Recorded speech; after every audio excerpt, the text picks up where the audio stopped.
Hello बच्चों, good morning. कैसे हो आप लोग? इससे पहले बच्चों दिवाली की छुट्टियों से पहले मैंने डी ब्लॉक में आपके आयतन और घनत्व तक बता दिया है। आज की इस क्लास में हम पढ़ेंगे आयनन ऊर्जा यानी आयनाइजेशन एंथैल्पी, ठीक है। और उसके अलावा हम पढ़ेंगे यहाँ पे अपचयन विभव यानी रिडक्शन पोटेंशियल, या जिसे आप कह सकते हो इलेक्ट्रोड पोटेंशियल, या ऑक्सीडेशन स्टेट या ऑक्सीकरण अवस्था, है ना। इन सारी चीजों पे बेसिकली फोकस करेंगे। वैसे बोर्ड एग्जाम में भी बेसिकली इन्हीं चीजों पे क्वेश्चंस बनाए जाते हैं और ये पार्ट आपका बहुत इंपॉर्टेंट होने वाला है। तो चलिए मेरे साथ साथ बने रहिए और ध्यान से सुनिएगा। और चीजें जहां भी आपको थोड़ी भी समझ ना आए तो मुझे रोक के कंफर्म जरूर करना, ठीक है, ध्यान रखना। चलो बच्चों, आयनन ऊर्जा क्या होती है? आयनन ऊर्जा जानते हो आप लोग? बहुत बेसिक बात पहले समझ लेते हैं, आयनन ऊर्जा होती क्या है। तो एक्चुअली में आयनन ऊर्जा की जब भी हम बात करते हैं तो हम कहते हैं किसी भी परमाणु के बाहरी कोश से, किसी भी परमाणु के बाहरी कोश से एक इलेक्ट्रॉन निकालने के लिए जितनी भी ऊर्जा की आवश्यकता होगी वही आपकी क्या है, आयनन ऊर्जा है। या फिर ये कह लो बच्चों कि एक परमाणु के बाहरी कोश से एक इलेक्ट्रॉन निकालने में उस परमाणु के मेन ऊर्जा में जितना परिवर्तन होगा वही आपकी क्या है, परमाणु ऊर्जा है या आयनन ऊर्जा है, ठीक है।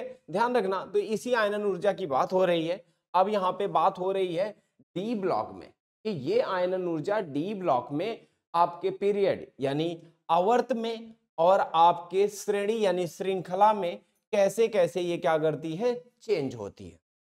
डी ब्लॉक तत्व के आयनन ऊर्जा के मान एस ब्लॉक और पी ब्लॉक तत्वों के मान के बीच में होते हैं। ये एस ब्लॉक तत्वों की तुलना में कम विद्युत धनात्मक होते हैं, लेकिन पी ब्लॉक के तुलना में विद्युत अधिक विद्युत धनात्मक होते हैं। यानी कहने का मतलब ये है बच्चों कि यहाँ पे जो आयनन ऊर्जा होती है, ये जो आपका सपोज कर लो एक एटम है, इसके बाहर से एक इलेक्ट्रॉन आपको निकालना है। अब जब एक इलेक्ट्रॉन बाहर से निकालना है तो यहाँ पे आपको क्या देना पड़ेगा बच्चों, ऊर्जा देना पड़ेगा, यानी कुछ अमाउंट में हीट आपको यहाँ पे देनी पड़ेगी। ये जो हीट यहाँ पे दोगे बच्चों, जब हीट देते हैं किसी भी सिस्टम को क्या करने के लिए, इलेक्ट्रॉन निकालने के लिए, तो उसे हमेशा हम क्या लेते हैं, प्लस लेते हैं, यानी ये डेल्टा आई एच होगा। अच्छा ध्यान देना, ये आपका यहाँ पे जो ऊर्जा होगी उसे हम कैसा लेंगे, धनात्मक लेंगे, यानी हमें ऊर्जा एटम को, परमाणु को देनी पड़ रही है। अच्छा जब इससे निकलती ना तो उसे ऋणात्मक लेते। तो अब यहाँ पे बात चल रही है कि जो आपका डी ब्लॉक है वो एस ब्लॉक और पी ब्लॉक के बीच में आता है। तो नॉर्मल कंपैरिजन ये है कि एस ब्लॉक से इसकी आयनन ऊर्जा ज्यादा होती है और पी ब्लॉक से क्या होती है, कम होती है। यानी पी ब्लॉक के तत्वों से या उनके परमाणुओं के बाहर कोश से इलेक्ट्रॉन निकालना बहुत मुश्किल होता है, एस ब्लॉक से आसान रहता है। ध्यान रखना। अब यहाँ पे बात करेंगे कि एस ब्लॉक के तत्वों की तरह आसानी से आयनिक यौगिक नहीं बनाते, सहसंयोजक यौगिक भी बनाते हैं। निम्न संयोजकताएं आयनिक होती हैं, उच्च संयोजकताएं सहसंयोजक होती हैं। आप लोगों को अगर याद हो तो मैंने आप लोगों को इससे पहले भी बताया है कि जो आपके ट्रांजिशन एलिमेंट्स होते हैं, जो आपके क्या होती हैं, संक्रमण धातुएं होती हैं, वो हमेशा अपने निम्न ऑक्सीकरण अवस्था में, यानी जब एस ब्लॉक के एस ऑर्बिटल के क्या होते हैं, इलेक्ट्रॉन जब आपके भाग लेते हैं बंधन बनाने में, तो वहां पे आपकी ऑक्सीकरण अवस्था कैसी होती है, आयनिक होती है। यानी आयनिक यौगिक, यानी आप ये कह सकते हो आयनिक यौगिक बनाते हैं। लेकिन जब इनका क्या होता है, डी ऑर्बिटल के इलेक्ट्रॉन भी बंध बनाने में भाग लेने लगते हैं, तो ये बंध जो बनता है वो कैसा हो जाता है, सहसंयोजक बंध हो जाता है। यानी कहने का मतलब यही है कि निम्न संयोजकताएं जो हैं वो आयनिक होती हैं और उच्च संयोजकताएं जो होती हैं वो असंयोजक होती हैं। इतनी बात क्लियर रहेगी। चल ध्यान देना, एक आवर्त श्रृंखला में प्रवृत्ति क्या रहेगी, यानी जब आप क्या करोगे, किसी एक आवर्त में यानी ऐसे मूव करोगे, किसी श्रृंखला में मूव करोगे, ठीक है। तो मूव करते टाइम यहाँ पे आपका कैसे आयनन ऊर्जा बढ़ेगी और कैसे घटेगी, इस बात पे ध्यान देना। आयनन ऊर्जा जो है बाएं से दाएं बढ़ता है, लेकिन यह वृद्धि नियमित नहीं रहती। यानी आपने अगर देखा होगा बच्चों, तो जो हम यहाँ पे सारे एलिमेंट्स की बात कर रहे हैं, जब हम साइज की बात कर रहे होंगे यानी परमाणु त्रिज्या की बात कर रहे थे, तो उसमें आपका जैसे स्कैंडियम हो गया, टाइटेनियम हो गया, वैनेडियम हो गया, वैनेडियम, क्रोमियम, मैग्नीज, और इसके बाद आपका आयरन, कोबाल्ट, निकिल, कॉपर और जिंक। ये है आपके 3D श्रृंखला के सारे एलिमेंट, सारे तत्व। अब इसमें आपने ये देखा है कि यहाँ पे जो परमाणु त्रिज्या है यहाँ से यहाँ तक घटती है, और घटने के बाद यहाँ पे क्या रह जाती है, सेम रह जाती है, बदलती नहीं है, और इसके बाद फिर बढ़ने लगती है। तो जब परमाणु त्रिज्या आपकी नहीं घटती बढ़ती है, यानी इरेगुलर तरीके से, नियमित नहीं रहती है, कभी घटने लगती है, कभी बढ़ने लगती है, कभी फिक्स रहती है, ये जो आपको अनियमितता दिख रही है ना इसमें पूरे में, वो बस किसकी वजह से दिख रही है? तो वहां पे हमने बात की है, किस बात को लेके बात की है? आपने स्क्रीनिंग इफेक्ट की बात की है, परिरक्षण प्रभाव की बात की है, वहां पे आपने न्यूक्लियर चार्ज या निनाभिकीय आवेश की बात की है। तो इन्हीं सब चीजों के बेसिस पे जैसे हमने परमाणु त्रिज्या को एक्सप्लेन किया था, सेम तरीके से यहाँ पे बात आएगी आपके क्या, आयनन ऊर्जा की। अब यहाँ ध्यान देना, ये जो आयनन ऊर्जा है इसे दिखाते हैं डेल्टा IH से, यानी आयनाइजेशन एंथैल्पी। तो आयनन ऊर्जा आपकी यहाँ पे क्या रहती है बच्चों, इनवर्सली प्रोपोर्शनल रहती है किसके, परमाणु त्रिज्या।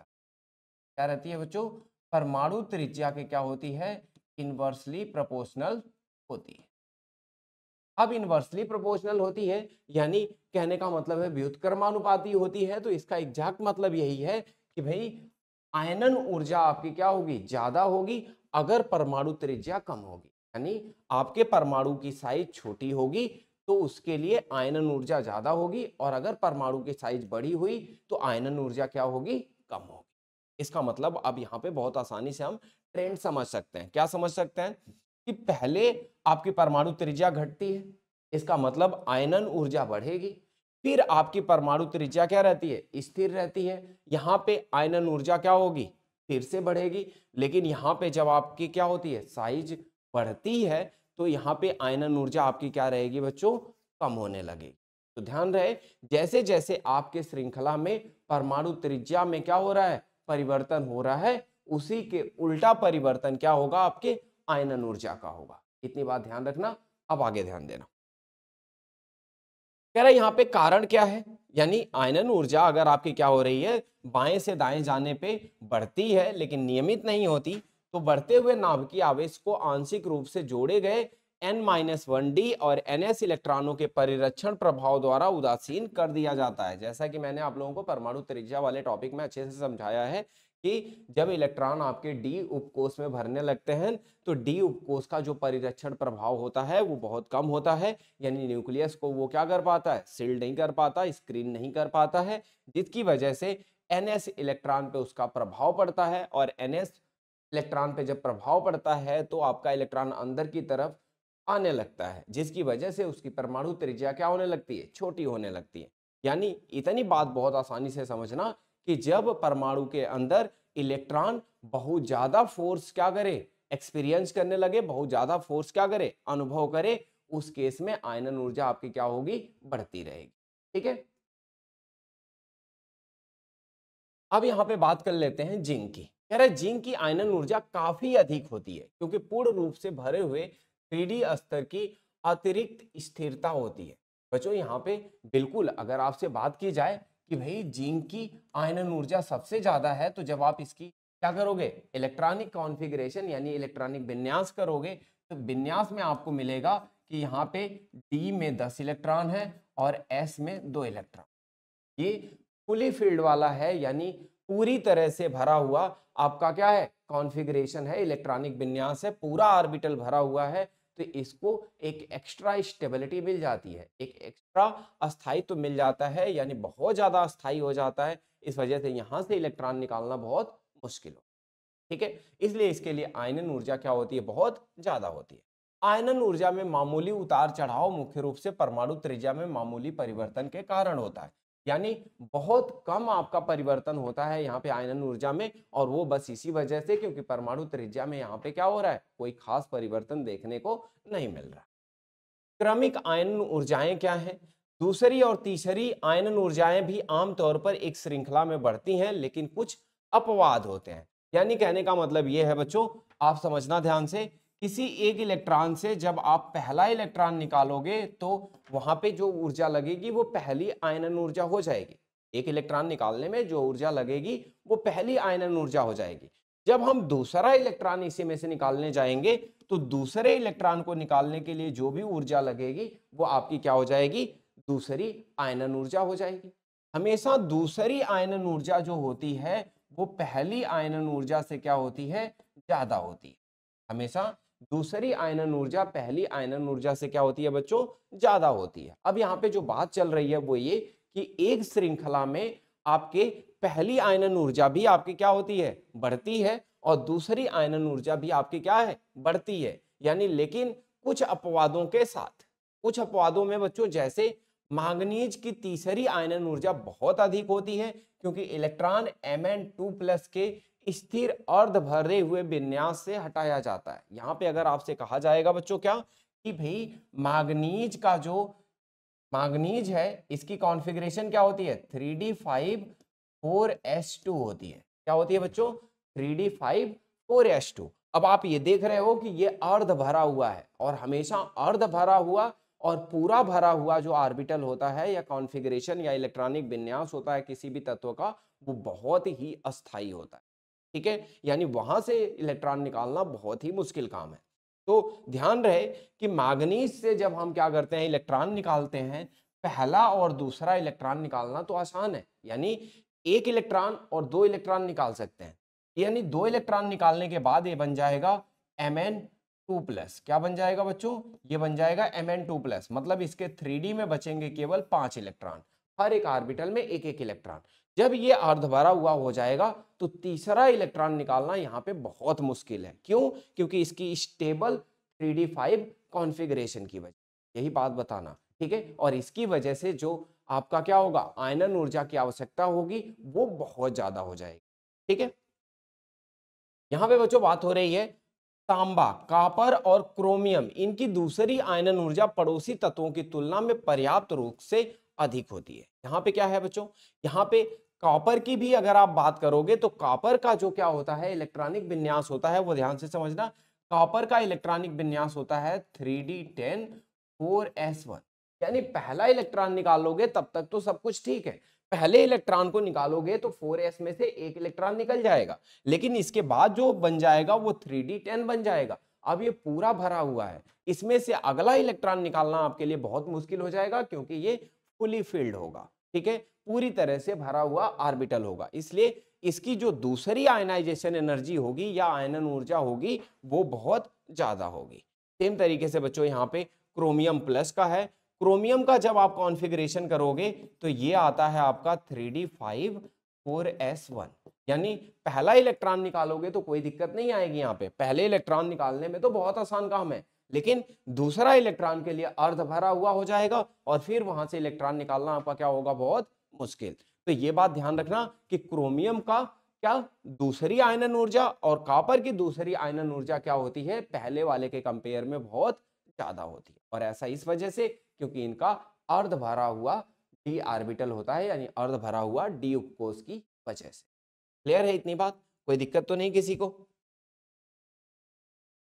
एक समूह में प्रवृत्ति की बात करनी है बच्चों, यानी अगर हमने अभी बात की एक श्रृंखला में, है ना, यानी एक श्रृंखला में घूम रहे थे जब हम, तो कैसे आयनन ऊर्जा में परिवर्तन हो रहा था। अभी हम बात करेंगे एक ग्रुप में, यानी ऊपर नीचे जब हम पीरियोडिक टेबल में आपके आवर्त सारणी में मूव करेंगे तब क्या होगा। तो यहाँ पे जब समूह की बात करेंगे तो ध्यान देना, कह रहा अधिकांश मामलों में पहली आयनन ऊर्जा पहले सदस्य से दूसरे तक घटती है। यानी कहने का मतलब ये है बच्चों कि जैसे अगर मैं यहाँ पे ये लिखूं, यहाँ स्कैंडियम लिख दूं, ठीक है, यहाँ इट्रियम लिख दूं, लैंथेनम लिख दूं और एक्टिनियम लिख दूं, या कोई और एलिमेंट भी मैं ले सकता हूं।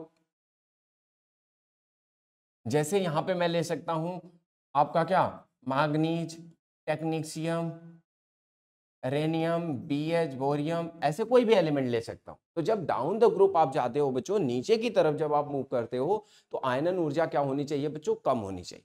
कैसे कम होनी चाहिए भाई, जब आप एक ग्रुप से दूसरे ग्रुप में, एक समूह से जब दूसरे समूह में जाते हो तो यहाँ पे होता क्या है, यहाँ पे होता ये है कि एक कक्षा बदल जाती है, एक नया सेल क्या हो जाता है, एक नया कोष जुड़ जाता है। एक नया कोष जुड़ने से परमाणु त्रिज्या बढ़नी चाहिए, एक नया कोष जुड़ने से परमाणु त्रिज्या बढ़नी चाहिए, और इसकी वजह से परमाणु की जो साइज है यानी आकार है वो भी साथ में क्या होना चाहिए, बढ़ना चाहिए। लेकिन होता क्या है यहां समझते हैं। जैसे बच्चों यहाँ पे क्या है कि अब अधिकांश मामलों में पहली आयनन ऊर्जा पहले सदस्य से दूसरे सदस्य तक घटती है, यानी आयनन ऊर्जा आपकी यहाँ पे देखोगे तो आप भाई यहाँ पे 3D होता है, यहाँ पे 4D, 5D और ये 6D होता है। यानी 3D से जब 4D वाले तत्वों में जाओगे आप तो यहाँ पे आयनन ऊर्जा कम हो जाएगी, यानी दूसरे वालों की आयनन ऊर्जा पहले वाले 3D से कम हो जाएगी। ठीक है, लेकिन अब आगे क्या होगा, कह रहा हालांकि तीसरे सदस्य की आयनन ऊर्जा दूसरे सदस्य से ज्यादा होती है, यानी कहने का मतलब 5D के जितने भी तत्व हैं उनकी आयनन ऊर्जा आपके 4D वाले तत्वों से ज्यादा है। अब ये क्या बात हुई कि नीचे की जाने के बाद क्या होना चाहिए था, घटना चाहिए था, अब क्या हो रहा है, बढ़ रहा है। बढ़ कैसे रहा है, बढ़ने का यहाँ पे जो मेन रीजन है बच्चों, वो कारण क्या है, लैंथेनाइड संकुचन, यानी दूसरी तीसरी श्रृंखला के तत्वों की परमाणु त्रिज्या लगभग समान होती है, लेकिन तीसरी श्रृंखला के नाभिकीय आवेश बहुत अधिक होता है जो इलेक्ट्रॉनों को मजबूती से बांधे रखता है। ठीक है, यानी यही एक बड़ा रीजन है, यही एग्जाम में आपको लिखना है, जिसकी वजह से आपके क्या होती है, 5D की जो आयनन ऊर्जा होती है वो 4D से क्या होती है, ज्यादा होती है, और इवन 6D की ऊर्जा जो होती है वो 5D से भी ज्यादा होती है। ऐसा किस लिए हो रहा है, ऐसा हो रहा है लैंथेनाइड कॉन्ट्रैक्शन यानी लैंथेनाइड संकुचन की वजह से। मैंने पहले भी ये बात आप लोगों को क्या की है, एक्सप्लेन की हुई है कि लैंथेनाइड संकुचन क्या होता है। क्या होता है ये आप लोगों को मैंने ये समझाया है कि जब तक आप 4D में जा रहे हो तब तक इलेक्ट्रॉन f ऑर्बिटल f उपकोष में नहीं भरता। जब तक आप 4D में चल रहे हो इनमें जितने एलिमेंट हैं इनके इलेक्ट्रॉनिक विन्यास में इलेक्ट्रॉन f ऑर्बिटल में नहीं जाता, लेकिन जैसे ही आप 5D वाले एलिमेंट्स में जाते हो तो 5D एलिमेंट्स में जाने वाले जितने भी तत्व आपके मिलते हैं उससे पहले आपके 14 इलेक्ट्रॉन किसमें, 4f में भरते हैं। 14 इलेक्ट्रॉन कहां पे, अंदर वाले, इनर वाले, आंतरिक वाले 4f उपकोष में भरते हैं, और 4f उपकोष में भरने की वजह से यहाँ पे जो परिरक्षण प्रभाव 4f का होता है वो बहुत कम होता है, जिसकी वजह से बाहर वाले इलेक्ट्रॉन्स पे जो आपका क्या लग रहा है, फोर्स ऑफ अट्रैक्शन लग रहा है वो बहुत ज्यादा लग रहा है, जिसकी वजह से बाहर वाले जो आपके s ऑर्बिटल के इलेक्ट्रॉन्स होते हैं उन पे फोर्स ऑफ अट्रैक्शन बहुत ज्यादा लगने की वजह से वो अंदर की तरफ क्या होने लगते हैं, शिफ्ट होने लगते हैं, और इसकी वजह से इनके 5D की जो साइज में यानी परमाणु त्रिज्या में कोई भी परिवर्तन नहीं होता। परमाणु त्रिज्या में कोई परिवर्तन नहीं होता है, इसका मतलब ये है कि इलेक्ट्रॉन बहुत ज्यादा फोर्स अनुभव कर रहा है परमाणु के अंदर।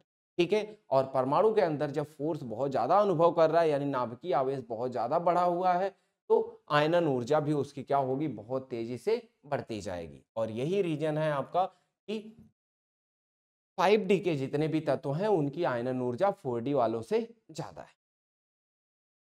5D तत्व जैसे प्लैटिनम हो गया, गोल्ड हो गया, मरकरी को उत्कृष्ट धातुएं यानी निष्क्रिय बनाता है। निष्क्रिय का मतलब है कि यही रीजन है कि ये क्या करते हैं, कंपाउंड नहीं बनाते या रिएक्ट नहीं करते, अभिक्रियाशील नहीं होते। अपवाद, समूह 3 में आयनन ऊर्जा अपेक्षा के अनुरूप घटती है। बच्चों अगर यही बात यहाँ पे आएगी, स्कैंडियम, इट्रियम, लैंथेनम और एक्टिनियम की बात आएगी तो यहाँ पे आपकी जो आयनन ऊर्जा है वो वैसे ही घटती है, यानी नीचे की तरफ जाओगे तो यहाँ पे आयनन ऊर्जा क्या होती जाएगी, घटती जाएगी। लैंथेनम की कम होती है यानी स्कैंडियम की ज्यादा, उससे कम इट्रियम, उससे कम लैंथेनम, उससे कम एक्टिनियम।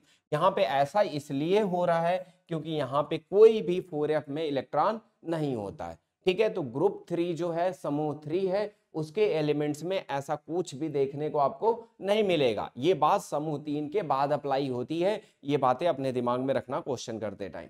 ठीक है, कोई दिक्कत परेशानी किसी को, कुछ ऐसा जो समझ नहीं आया हो? चलो बच्चों जल्दी बताओ, कुछ भी ऐसा जो आपको समझ नहीं आया फटाफट बताओ। और जिनको लैंथेनाइड कॉन्ट्रैक्शन वगैरह और भी नहीं समझ आया हो वो परमाणु त्रिज्या वाली क्लास देख लेना एक बारी।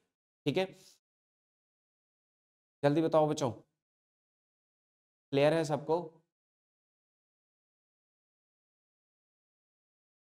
किसी को किसी तरह का कुछ डाउट, कोई बात समझ ना आई हो, मैं रिपीट करूं, फटाफट जल्दी से मैसेज करो, नहीं तो फिर मैं आगे बढ़ूं। ठीक है, चलो तो फिर आगे चलते। विशिष्ट बिंदुओं में बच्चों कुछ बातें ध्यान रखना, जैसे समूह 12 हो गया। समूह 12 में क्या क्या है?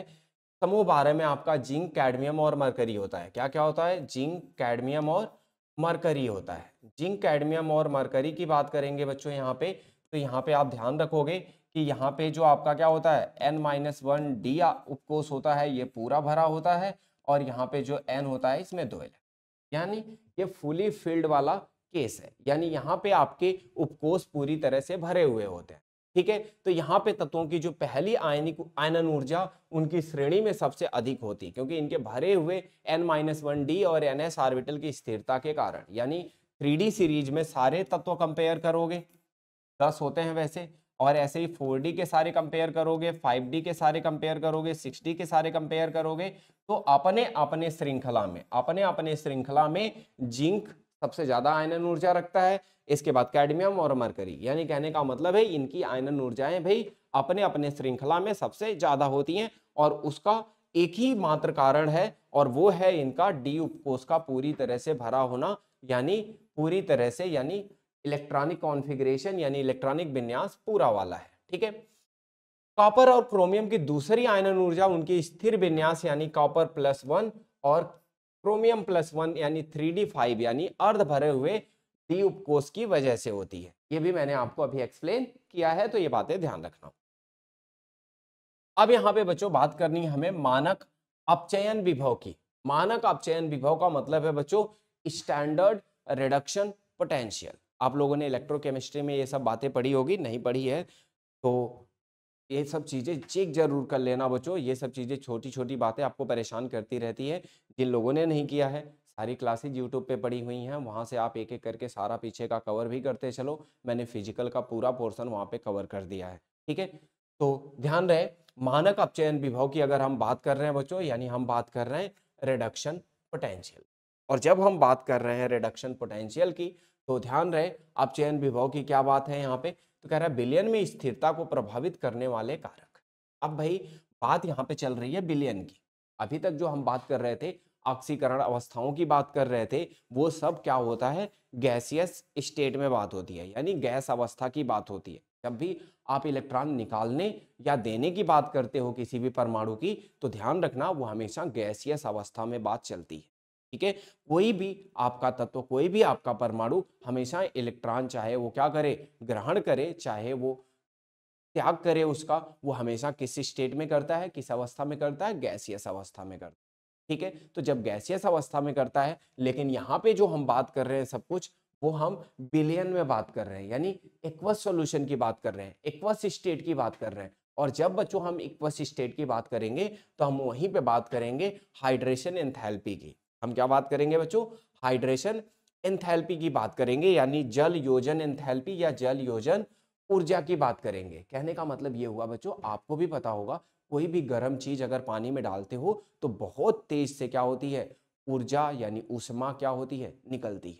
देखा होगा आप लोगों ने, जब गर्म लोहे को पानी में डाल दो तो ढेर सारी ऊष्मा क्या होती है, निकलती है छन्न से, मतलब लाइक वो क्या होता है, धुआं उठने लगता है। तो कहने का मतलब ये हुआ एग्जैक्टली कि जब भी आप किसी भी आयन को, वो आयन तो हमेशा कहाँ बनेगा, गैसियस अवस्था में बनेगा, और जब किसी भी आयन को पानी में डालोगे तो वहां पे बहुत ज्यादा क्या होगा, आपका मात्रा में ऊर्जा रिलीज होगी, ऊर्जा निकलेगी, और जो ऊर्जा निकलेगी वही आपकी क्या होती है, जल योजन एंथैल्पी, यानी जल योजन या हाइड्रेशन एंथैल्पी, यानी हाइड्रेशन ऊर्जा होगी। ठीक है, अब इसी की बातें हमें करनी है कि कैसे हम मानक अपचयन विभव निकालते हैं।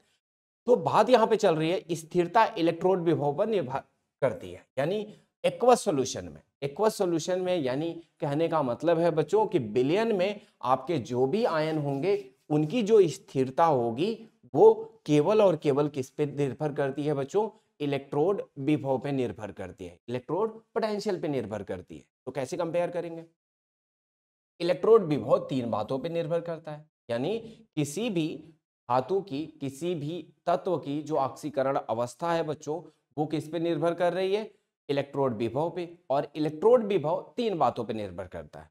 इलेक्ट्रोड विभव निर्भर करता है उष्मापातन एंथैल्पी यानी सब्लिमेशन। सब्लिमेशन जानते हो आप लोग, जब किसी भी ठोस अवस्था वाले मतलब ठोस अवस्था वाली धातु को जब आप गर्म करते हो और वो किस में बदल जाता है, गैस में।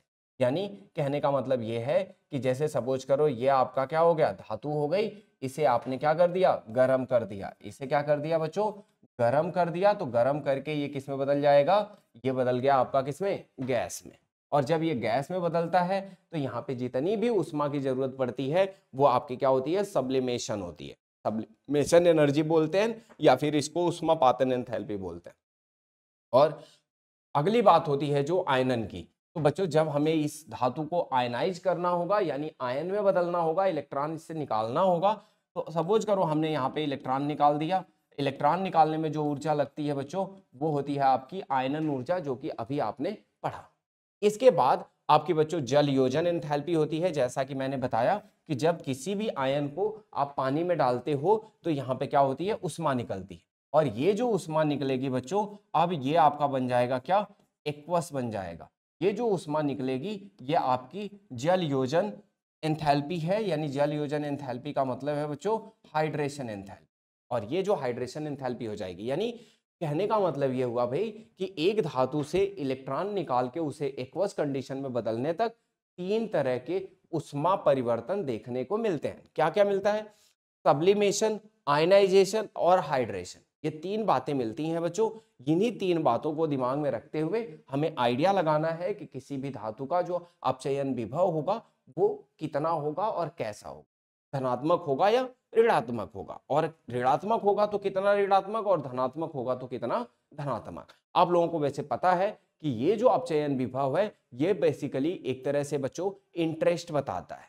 ये क्या बताता है, एक तरह का इंटरेस्ट बताता है, एक तरह का आकर्षण बताता है इलेक्ट्रॉन के प्रति, कि कोई भी धातु का इलेक्ट्रॉन के प्रति कितना आकर्षण है। ठीक है, ये सी बात से पता चलता है, किससे, इलेक्ट्रोड विभव से। अब इलेक्ट्रोड विभव से पता चलता है तो अब बात कर लेते हैं। अब कहने का मतलब यह है बच्चों कि कुल परिवर्तन में आपका जो यहाँ पे क्या होगा, उष्मा में परिवर्तन आएगा, वो आपका कैसा आएगा, आपका नेगेटिव आ रहा है या पॉजिटिव आ रहा है, ये बात चेक कर लेते हैं। कैसे पता चलेगा, ये जो बच्चों सब्लिमेशन एंथैल्पी होती है ये हमेशा पॉजिटिव होती है। आयनाइजेशन एंथैल्पी जो होती है हमेशा पॉजिटिव होती है। यानी कहने का मतलब है भाई कि जब किसी भी ठोस को गैस में ले जाना होगा तो हमें ऊर्जा देनी पड़ती है, इसलिए यहाँ पे ये ऊर्जा धनात्मक रहेगी। इलेक्ट्रॉन निकालने के लिए हमें ऊर्जा देनी पड़ती है, इसलिए ये भी क्या रहेगा, धनात्मक रहेगा। बच्चों केवल ये वाला केस कि जब आयन को हम पानी में डालेंगे तो यहाँ पे ऊर्जा निकलेगी, और ऊर्जा निकलेगी तो ये क्या रहेगा बच्चों, ऋणात्मक रहेगा। अब कहने का मतलब ये बच्चों ध्यान से समझना, किसी भी तत्व की, किसी भी धातु की जो ऑक्सीकरण अवस्था होती है, जिस ऑक्सीकरण अवस्था के लिए आपका अपचयन विभव क्या होगा, ऋणात्मक होगा। अपचयन विभव आपका कैसा हो बच्चों, अपचयन विभव अगर आपका ऋणात्मक है, अगर ऋणात्मक है, ध्यान रखना, अगर ऋणात्मक हुआ अपचयन विभव तो वो बहुत ज्यादा अस्थायी ऑक्सीकरण अवस्था होगी, बहुत स्टेबल ऑक्सीकरण अवस्था होगी। ठीक है, यानी स्टेबल होने के लिए अपचयन विभव का ऋणात्मक होना जरूरी है। और किसी भी धातु के लिए अपचयन विभव का ऋणात्मक होना वो इन तीनों बातों पे निर्भर करता है। यानी इन सब का अगर हम जोड़ कर लेंगे तो हमें अपचयन विभव मिल जाएगा। अब जोड़ करने में आपको एक बात तो समझ आ गई होगी कि ये पॉजिटिव पॉजिटिव 2 हैं और एक नेगेटिव, जोड़ने पे सब कुछ नेगेटिव आए, इसका मतलब ये है कि सब्लिमेशन और आयनाइजेशन को कम होना चाहिए। सब्लिमेशन और आयनाइजेशन को क्या होना चाहिए, कम होना चाहिए। और किसको ज्यादा होना चाहिए, हाइड्रेशन को ज्यादा होना चाहिए। हाइड्रेशन ज्यादा होगा और सब्लिमेशन आयनाइजेशन क्या होगा, कम होगा, तो इनका जो जोड़ आएगा यानी योग आएगा वो क्या रहेगा बच्चों, ऋणात्मक। और योग इनका जितना ऋणात्मक रहेगा वो ऑक्सीकरण अवस्था आपकी उतना ही अस्थायी। इतनी बात अगर आप लोगों को क्लियर है तो हम थोड़ा आगे चल सकते हैं।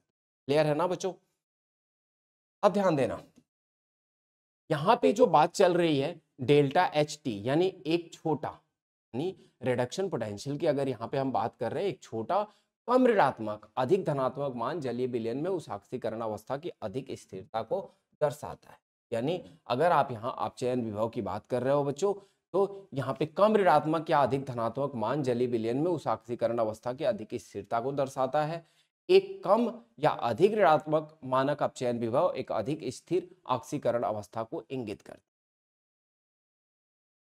ठीक है, यानी आप इतनी बात दिमाग में बैठा के चलना कि किसी का भी मानक अपचयन विभव जितना ऋणात्मक होगा, उसी ऑक्सीकरण अवस्था उतना ही ज्यादा आपकी क्या होगी, अस्थाई होगी। ठीक है, स्थिर होगी। और जिसका मानक अपचयन विभव जितना आपका क्या होगा, धनात्मक होगा, जितना ज्यादा होगा, वो ऑक्सीकरण अवस्था आपकी उतनी ही अस्थाई होगी, अस्थिर होगी। ये बात क्लियर है? इतनी बात क्लियर है तो अब कुछ क्वेश्चंस पे बात करते हैं, क्योंकि आपको कंसेप्ट मैंने बता दिया है।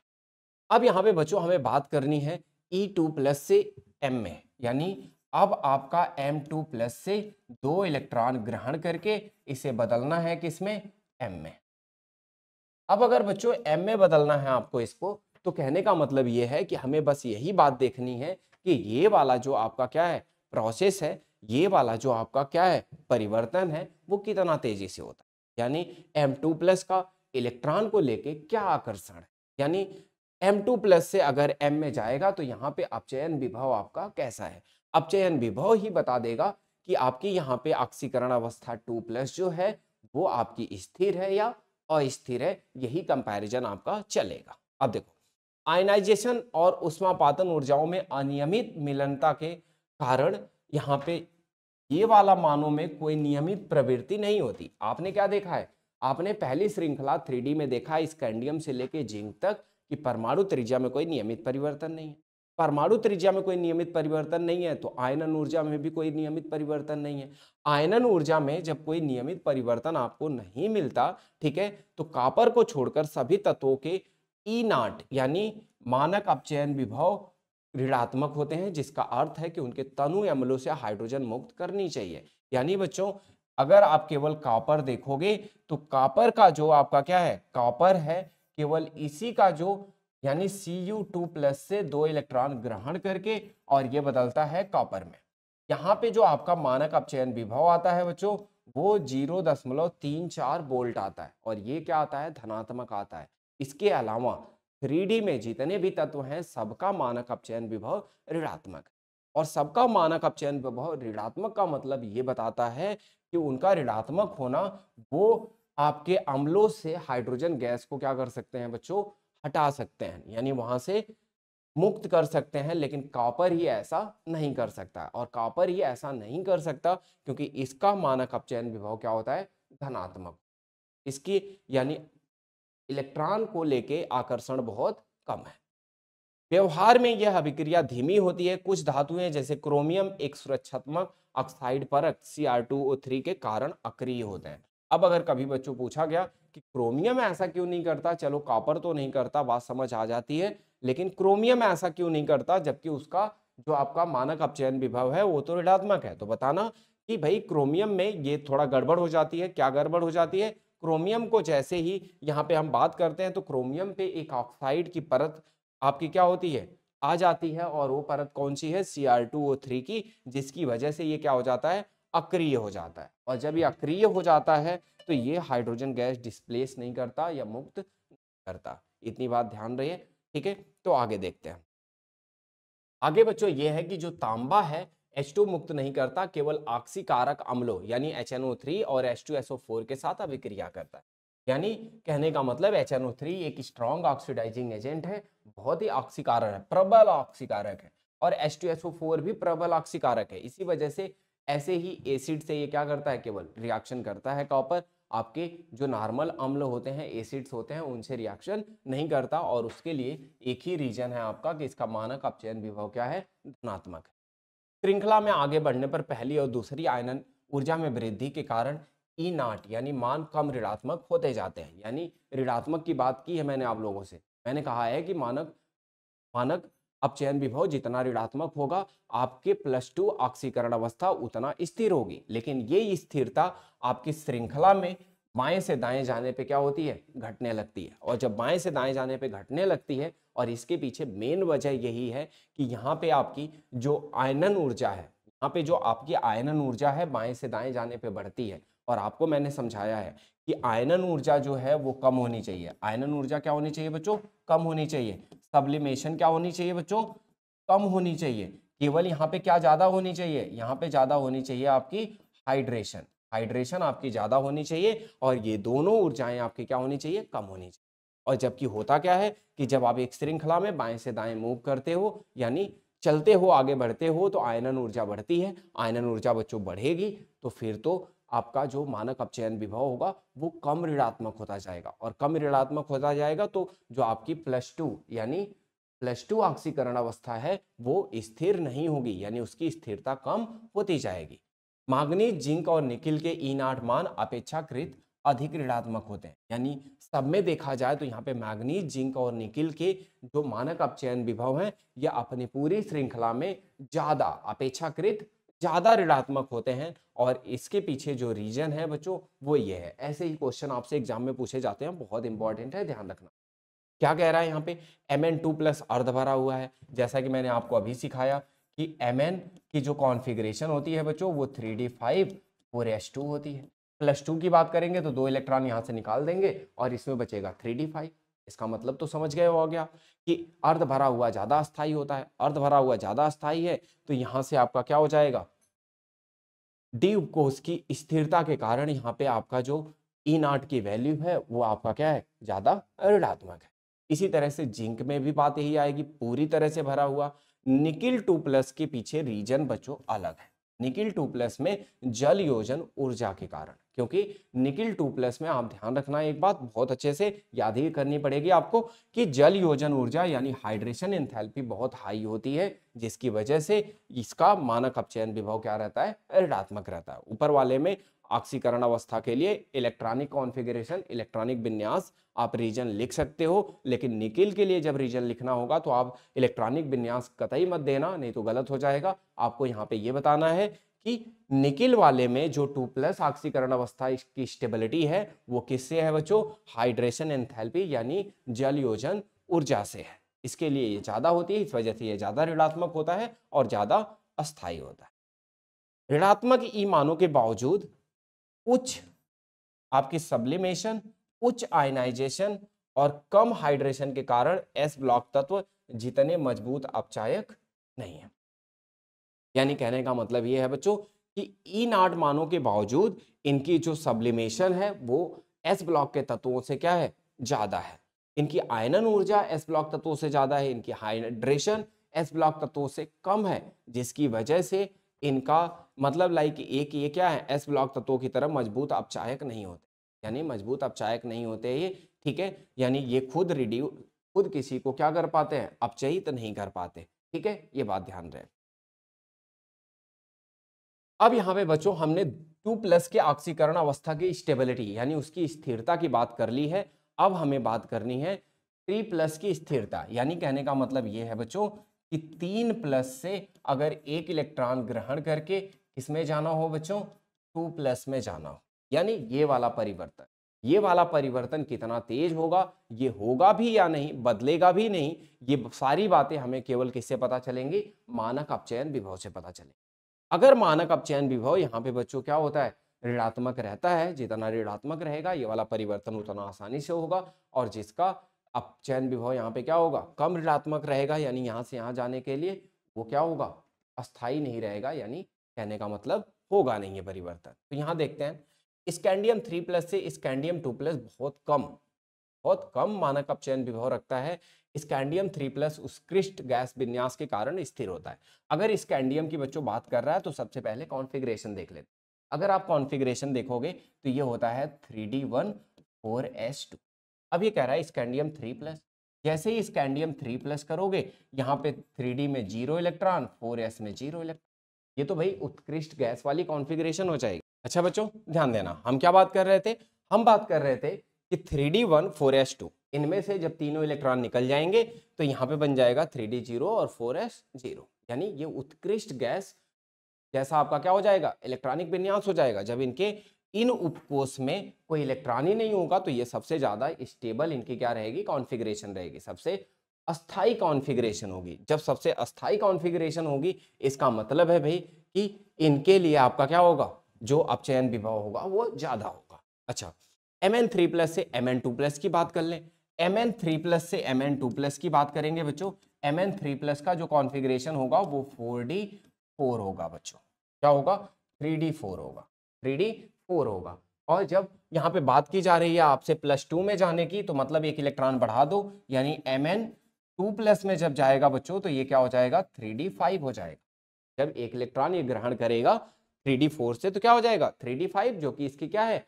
अर्ध भरा हुआ, यानी बहुत ही ज्यादा अस्थाई कॉन्फ़िगरेशन। अर्ध भरी हुई अस्थाई कॉन्फ़िगरेशन होगी बच्चों, तो यहाँ पे फिर तो बात यही आ जाएगी, ठीक है, यानी स्थिर कॉन्फ़िगरेशन। Mn3+ और CO3+ आयन प्रबल ऑक्सीकारक है। तो ध्यान रहे बच्चों कि ये जो Mn3+ है, ये भाई 3+ प्रबल ऑक्सीकारक इसलिए है क्योंकि ये बड़ी आसानी से 3+ से 2+ में परिवर्तन हो जाता है, क्योंकि ये हमेशा चाहेगा कि 3d4 की बजाय उसकी कॉन्फ़िगरेशन कैसी हो? 3d5 हो। इसलिए हमेशा ये जब भी Mn3+ में होता है तो ये तुरंत जैसे ही कोई इससे आता है कंबाइन होने, उससे इलेक्ट्रॉन लेके 3d5 में परिवर्तित हो जाता है, यानी 3+ से 2+ में आ जाता है, एक इलेक्ट्रॉन लेके खुद अपचयित हो जाता है और दूसरे वाले को क्या करता है? ऑक्सीकृत करता है। वजह से ये एक प्रबल ऑक्सीकारक होता है, ये बात ध्यान रहे, और वो भी केवल किसकी वजह से? अपने इलेक्ट्रॉनिक विन्यास। ठीक है, क्लियर है बच्चों? यहाँ तक आप लोगों को कोई दिक्कत तो नहीं है? ठीक है, और अगर आप लोगों को यहाँ तक सब कुछ क्लियर है अच्छे से, तो ये था हमारा कौन सा टॉपिक? मानक अपचयन विभव वाला। ये वाला टॉपिक आपका कवर हो गया। इसके बाद हम ऑक्सीकरण अवस्था वगैरह की बात करेंगे अगली क्लास में। लेकिन इससे पहले आप लोगों का काम यही है कि अगर आप लोगों को इसमें कोई भी छोटा बड़ा कंसेप्ट नहीं समझ आता है, तो मैंने इससे पहले क्वांटम नंबर वगैरह, कॉन्फ़िगरेशन वगैरह, 11th के की भी कुछ बेसिक टॉपिक सब कुछ करवा रखा है। वो सारी चीज़ें डिटेल्स में ढंग से जाके देख लो, प्रैक्टिस कर लो। फिर भी कुछ नहीं समझ आता है तो आप क्लास में मुझसे सारे डाउट पूछ सकते हैं। ठीक है, तो ध्यान रहे, और बाकी सारी चीज़ें आप लोग ऐसे ही साथ साथ रिवाइज करते रहिए। और मैं बस ज़्यादा नहीं, मैक्सिमम 1 से 2 दिन लूँगा, 2 क्लास, ये वाला चैप्टर आपका ख़त्म हो जाएगा। और ये वाला चैप्टर ख़त्म होते ही इसके क्वेश्चंस वगैरह हम डिस्कस करेंगे, और नेक्स्ट हम बढ़ जाएंगे किस पे? कोऑर्डिनेशन कंपाउंड्स, यानी अगले चैप्टर पे, जहां आपका वो चैप्टर कंप्लीट होने के बाद ऑलमोस्ट आपका फिजिकल और इनऑर्गेनिक कंप्लीट हो जाएगा। और फिजिकल इनऑर्गेनिक कंप्लीट होने के बाद ही हमें बात क्या रह जाएगी? बस तब हमें ऑर्गेनिक की बात रह जाएगी, और हम ऑर्गेनिक स्टार्ट कर लेंगे। सिलेबस में आप लोगों का बहुत टाइम नहीं लूँगा, दिसंबर खत्म होते होते सिलेबस खत्म करवा दूंगा। ठीक है, बस आप लोगों से इतनी रिक्वेस्ट है कि बच्चों आप तो करते रहो, बाकी अगर कोई ज़रूरत वाला बच्चा है तो उसे ये भी ये सारी चीज़ें बताओ। पूरी क्लास फ्री ऑफ कॉस्ट है, आप ही के लोगों मैं काम कर रहा हूँ, है ना? तो उनको भी ये चीज़ें पहुँचे और वो भी इसका फ़ायदा उठाएं। ठीक है, मिलते हैं अगली। बाय बाय बच्चों।